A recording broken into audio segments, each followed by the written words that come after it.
पिछले भाग में हमने गरुड़पल्ली की रहस्यों के बारे में जाना था। उस गांव में घटने वाली अजीब घटनाओं के बारे में भी जाना था। उस गांव के लोग अगर गांव से बाहर निकलना चाहते हैं तो एक काले सुअर को रस्सी से बांध के उसे एक कांटों वाली डंडे से मारते हुए घसीटकर उस गांव से बाहर निकलना पड़ता था। उन लोगों का मानना था कि इस तरह करने से ही गांव के बाहर रह रही भूतनियां उस सुअर की खून पीकर उन लोगों की जान बख्श देगी। वो लोग कई हजारों सालों से इसी रिवाज का पालन करते आ रहे थे। इस गरुड़पल्ली के बारे में जानकर बहुत से लोगों ने अपनी जान भी गंवाई है। गरुड़पल्ली जाने वाली वो प्रेतात्माओं की रास्ता बहुत ही डरावना रास्ता था, इसलिए वहां जाने के लिए बहुत हिम्मत होनी चाहिए। और दूसरी तरफ पास के गांव वाले वो 3 दोस्त अनाथ थे।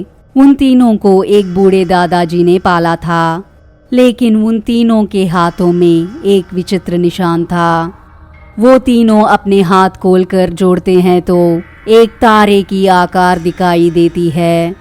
ये देखकर वो तीनों बहुत ही आश्चर्यचकित होते थे। वो तीनों अपने बूढ़े दादाजी के साथ बैठकर इस तरह कहने लगे, दादाजी, आपने आज तक हमें हमारे बारे में कुछ नहीं बताया है और आप कहते हैं कि आप हमारे माँ बाप को भी नहीं जानते हैं। लेकिन हमारे एक सवाल का सीधा सीधा जवाब दीजिए। हमारे पास वाले गांव गरुड़पल्ली के बारे में आपने आज तक हमें क्यों नहीं बताया? तब दादाजी ने उन तीनों से कहा, वो गरुड़पल्ली गांव तो महाअद्भुत गांव है। उस गांव में हमारी पूरी दुनिया के लिए उपयोगी कई शास्त्र ज्ञान हैं। और इतना ही नहीं, वहां पर बहुत सारी खजाना भी छुपी है। लेकिन वहां जाना कोई आसान बात नहीं है बेटा। तुम तीनों बड़े गहरे दोस्त हो और मैं तुम तीनों को गंवाना नहीं चाहता, इसलिए तुम सब गरुड़पल्ली के बारे में भूल जाओ। अगर तुम लोग मेरी इज्जत करते हो तो गरुड़पल्ली जाने की तुम लोग कोशिश भी मत करना। ये सुनकर राणा, देव और बिल्ला ने दादाजी से कहा, दादाजी, इंसान के जिंदा रहने के लिए अगर खाना ही काफी है तो सुअर भी जिंदा रह लेगी। हम तीनों कहाँ और कैसे पैदा हुए हमें पता नहीं, और किसने हमें जन्म दिया है ये भी नहीं पता है। इसलिए हमें एक पहचान मिलने के लिए उस गरुड़पल्ली के रहस्यों के बारे में जानने के बाद ही हम तीनों के जन्म का कोई सार्थकता मिलेगी। कम से कम हमें एक बार मौका दीजिए। इस तरह उन तीनों ने कहा। ये सुनकर बूढ़े दादाजी ने कहा, बेटे, मैं क्यों कह रहा हूँ ये जरा समझो। गरुड़पल्ली जाने वाला रास्ता एक प्रेतात्माओं का रास्ता है। उस रास्ते से जाकर कई लोगों ने अपनी जान गंवाई है, इसलिए तुम तीनों वहां जाने की कोशिश भी मत करना। तब उन तीनों ने कहा, दादाजी, आप ही ने कहा था कि हम तीनों शक्तिशाली हैं और इसकी निदर्शन है हम तीनों के हाथों में ये निशान। हम तीनों अगर मिलके काम करेंगे तो कोई हमारा कुछ नहीं बिगाड़ सकता। आपने खुद देखा था ना, कई बार हमने बड़े बड़े पत्थरों को भी तोड़ा है। जब तक ऐसी शक्तिशाली दोस्ती हम तीनों में है, कोई भी भूत पिशाच हमें कुछ नहीं कर पाएगी दादाजी।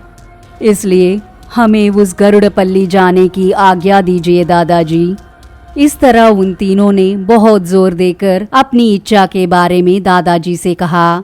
तब दादाजी ने कहा, ठीक है बेटे, लेकिन एक बात याद रखना, ज्येष्ठ अमावस के दिन उस गांव में आप लोगों को कहीं पर भी घूमना नहीं चाहिए। तुम लोगों को एक रहस्यमयी जगह पर छुपना होगा, वरना तुम लोगों के जान खतरे में आ जाएगी। बस इस एक नियम को तुम लोग कभी मत भूलना। संभल के जाकर वापस लौटिए। ये सुनकर वो तीनों बहुत खुश होकर, दोस्तों, कल ही हम निकलेंगे। उस गरुड़पल्ली गांव जाकर वहां के रहस्यों को सुलझाएंगे। और बड़ी खुशी से अगले दिन वो तीनों घोड़ों पर बैठकर गरुड़पल्ली जाने लगे। इस तरह थोड़ी देर जाने के बाद उन्हें एक अजीब सा रास्ता दिखा और वो था प्रेतात्माओं का रास्ता। इस रास्ते को देखकर उन तीनों ने सोचा कि ये रास्ता बहुत सुंदर है। तभी राणा ने अपने दोस्तों से इस तरह कहा, दोस्तों, ये रास्ता सुंदर ही नहीं, यहाँ हमें कई विचित्र घटनाओं का भी सामना करना पड़ता है और हम तीनों को एक साथ होकर उन घटनाओं का सामना करना होगा, तभी हम जिंदा उस गांव तक पहुंच पाएंगे, नहीं तो हम इसी रास्ते में मर जाएंगे। संभल के रहना। हम तीनों एक दूसरे के हाथ पकड़कर इस प्रेतात्मा के रास्ते को पार करके गरुड़पल्ली पहुंचते हैं। ऐसा कहकर वो तीनों एक दूसरे के हाथ पकड़कर घोड़ों पर चलने लगे। और दूसरी तरफ इन तीनों का यहाँ पर आने के बारे में उस भूतनी को बनक लग गई और वो इस तरह कहने लगी, इस गरुड़पल्ली के इतिहास में समा जाने के लिए और 3 लोग आ रहे हैं। उन तीनों के सर काटकर इस गांव को रक्ताभिषेक दूंगी। ओ पिशाच, जल्दी मेरे सामने प्रकट हो जाओ। इस भूतनी के ऐसे कहते ही उसके सामने एक रक्त पिशाच प्रकट हो गई। उस पिशाच को देखकर प्रेतात्माओं की भूतनी इस तरह कहने लगी, ओ रक्त पिशाच, इस गरुड़पल्ली गांव की तरफ 3 लोग घोड़े पर आ रहे हैं। उनके सर काटकर मेरे पास लेके आओ या फिर उन्हें वहीं पर मारकर उनके खून को लेके आ जाना। इस तरह वो भूतनी जोर से हंसने लगी। तब रक्त पिशाच ने कहा, ठीक है गुरुदेव, लेकिन वो तीनों बहुत शक्तिशाली दिख रहे हैं। मुझे लगता है कि उन्हें मारना असंभव है। पिशाच की इस तरह की बातें सुनकर भूतनी ने कहा, ये रक्त पिशाच, इस प्रेतात्माओं की भूतनी के लिए सब कुछ संभव है। अगर तुम उन तीनों को नहीं मार सकती है तो यहाँ के कशुचिका पिशाचिन और रक्त पिंजर भूतनी को भी भेज दूंगी। पहले तुम जाकर उन तीनों को मारकर उनके खून लेके आओ, जाओ। इस तरह वो भूतनी रक्त पिशाच से कहती है। तब रक्त पिशाच ने कहा, ठीक है गुरुदेव। और जैसे उसने भूतनी से कहा था, वो सीधा गरुड़पल्ली जाने वाली उस प्रेतात्माओं के रास्ते पर प्रकट हुई।